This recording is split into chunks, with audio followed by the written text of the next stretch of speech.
A warm hello once again to all my students of class 9.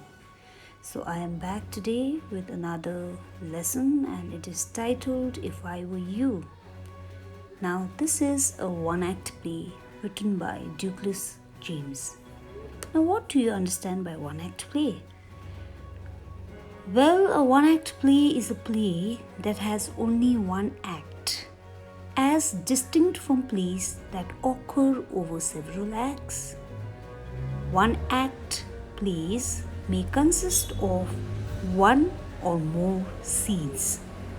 So, this play is based on a story of an intruder who enters the cottage of Gerard, a playwright, with an intention to murder him and take on his identity because he looks like him. Gerard, however, gets rid of him by handing him over to the police. So now for the playwright, he is none other than Douglas James. He was a British colonial administrator holding the post of Governor of North Borneo, Sierra Leone, and the Leeward Islands during his career. In 1916, he became Secretary to Administration in British Somaliland, a position he held until 1921. He died on 11th December 1946.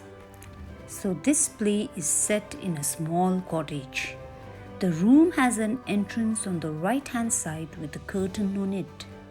There is another door to the left side of the room which is in use.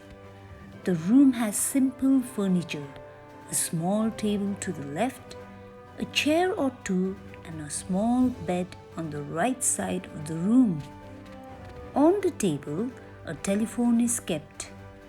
As the curtain on the stage is rolled up, Gerard is found standing by the table making a phone call. He is of medium height and is wearing spectacles that are in the shape of horns.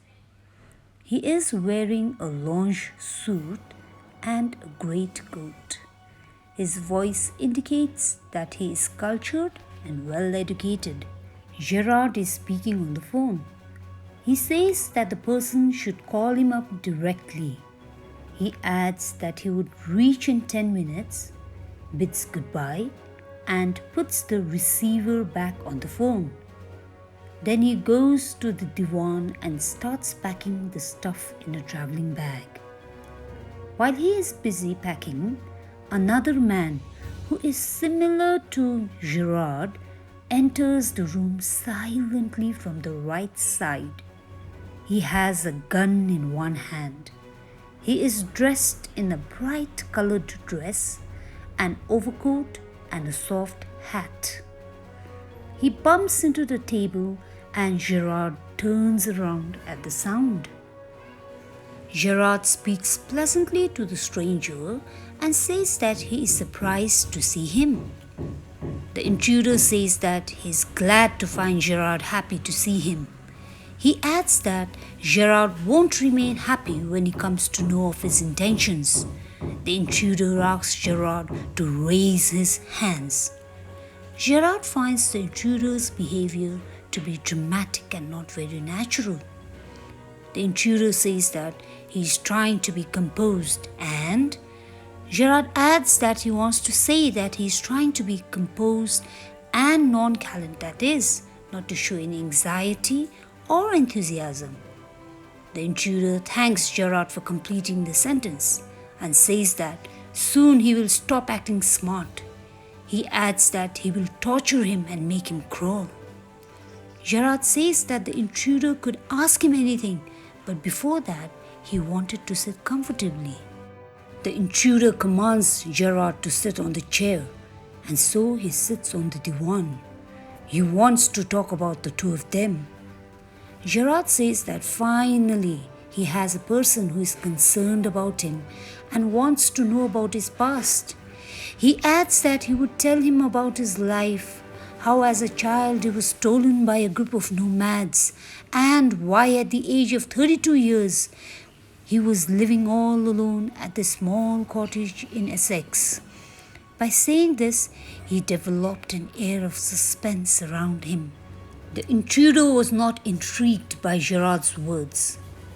He wanted answers to his set of questions and did not want to hear to what Gerard had to say. He asked if Gerard lived there alone. Gerard says that the way in which the intruder spoke made him feel that he was telling him that he had lived alone rather than asking him if he did live alone. He added that the intruder's voice was not familiar to imply that he wanted to know about him.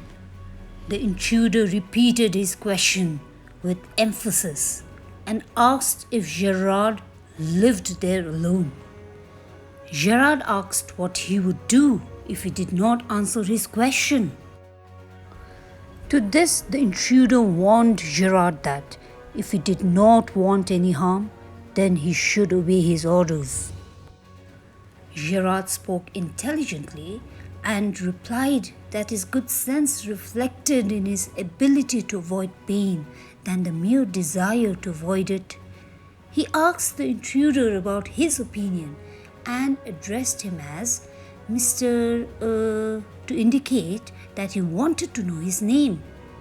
The intruder replied that he need not know his name and on the other hand asked Gerard his Christian name.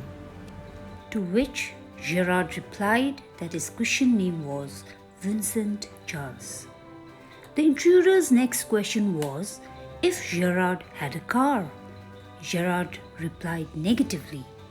The intruder said that Gerard was lying. He said that he was not foolish. He was smarter than him and knew that he had a car. He warned Gerard not to befool him. Gerard asked the intruder if he was really an American or was he copying American accent. The intruder got angry and said that his gun was not a toy. He could harm Gerard and still would get a reply to his questions.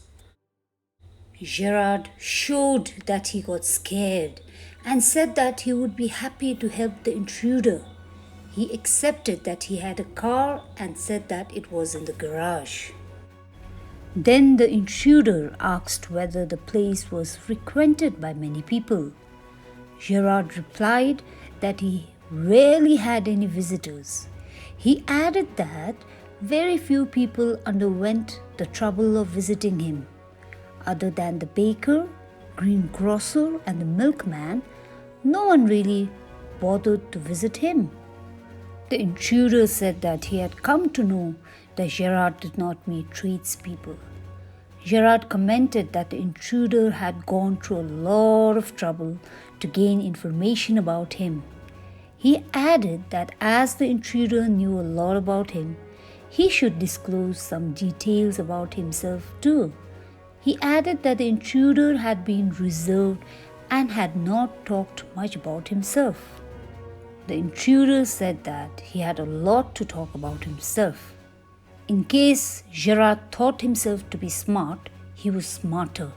He had brains and used his intelligence to achieve things. Gerard commented that the man had just broken into his small cottage, which was not a big deal and did not require much intelligence. The intruder said that the reason for his entering Gerard's cottage would shock him. Gerard replied that by seeing the intruder's behavior, he knew that his reason for entering his house would be shocking. Then he inquired about the crime that the intruder specialized in. The intruder replied that he specialized in jewel robbing.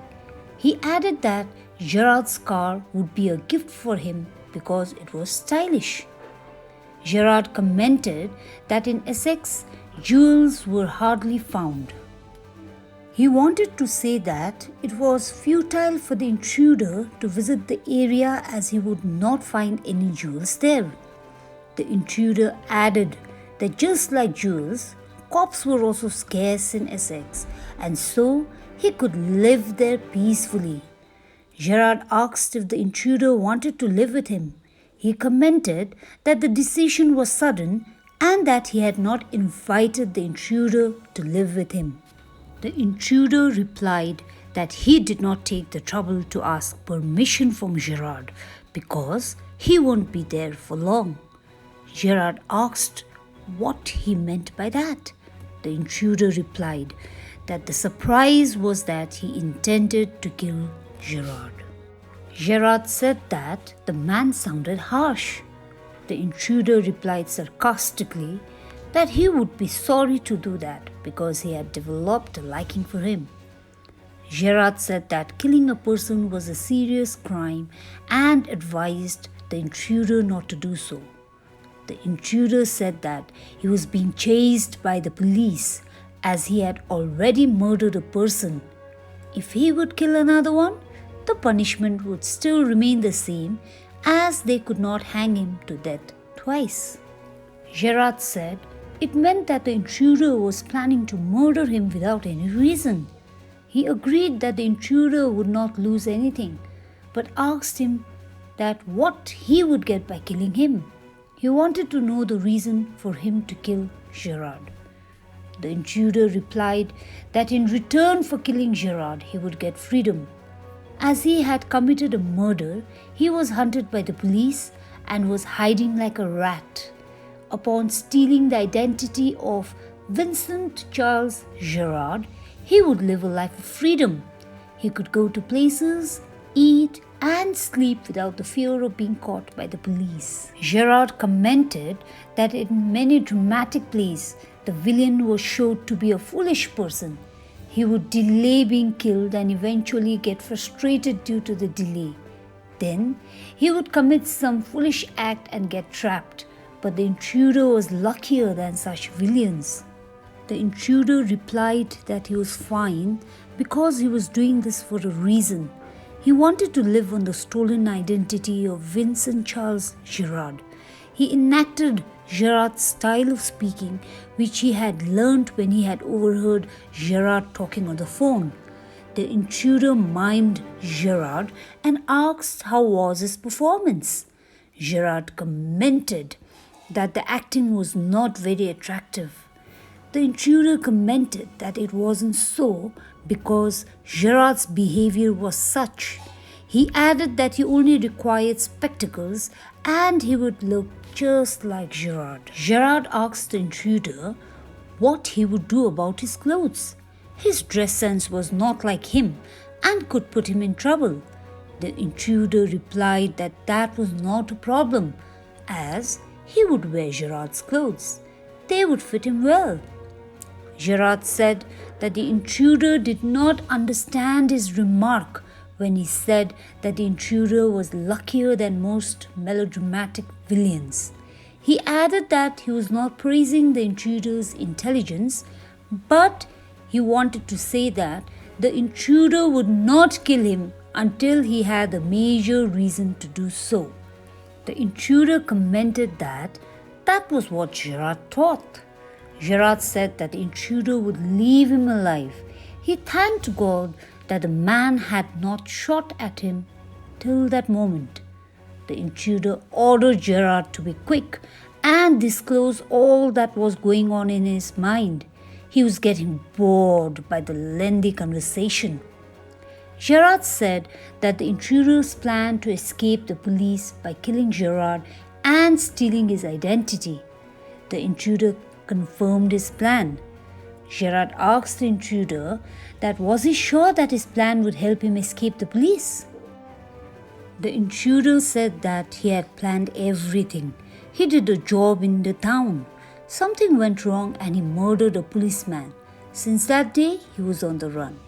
Gerard said that finally the intruder had reached his cottage while running from the police. The intruder said that while he was on the run, he reached a town called Aylesbury. There he saw Gerard and overheard two men discussing him. Their discussion revealed that Gerard was strange and mysterious. Gerard added that he could explain the mystery that surrounded him. The intruder overlooked Gerard's request and continued his speech. He said that Gerard would order things over the phone, would go away and return suddenly. He also wanted to do such things. Getting to know of Gerard was the luckiest happening for him. Gerard commented that the intruder was not intelligent to guess as to why he was surrounded by this air of mystery. The intruder prepared to shoot at Gerard as he was getting bored by the conversation. Gerard warned the intruder not to act foolishly. If he shot at him, he would be hanged to death. He added that even if he stole Gerard's identity, he would be hanged to death.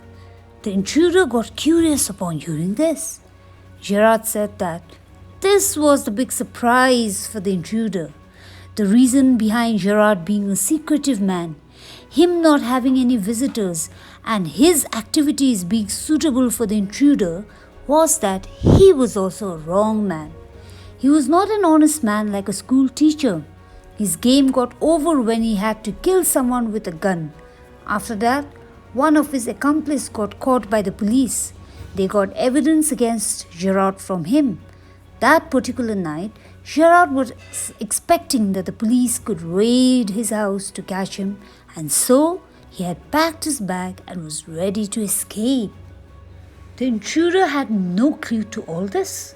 He agreed that Gerard had a bag and a gun, but why was he carrying odd stuff like artificial mustaches, wigs and props? Gerard replied that he was carrying these props so that he could change his appearance in order to hide himself. He hoped that the intruder would believe him. The intruder was still doubtful about Gerard's words. Gerard requested the intruder to believe his words and accompany him in his car. He added that the intruder could help him escape, and if he felt that Gerard's words were false, he could kill him with his gun.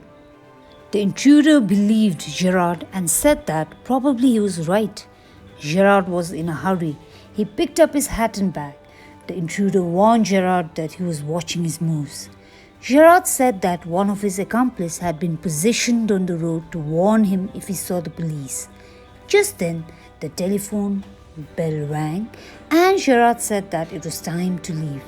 He directed the intruder to leave through the garage door. The intruder doubted Gerard's words. Gerard said that the intruder should not be foolish. He asked him to see for himself.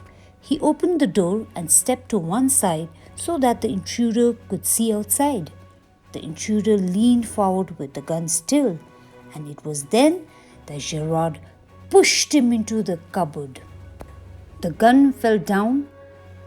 Gerard closed the door quickly and locked it. The intruder rattled the door of the cupboard and shouted to be freed.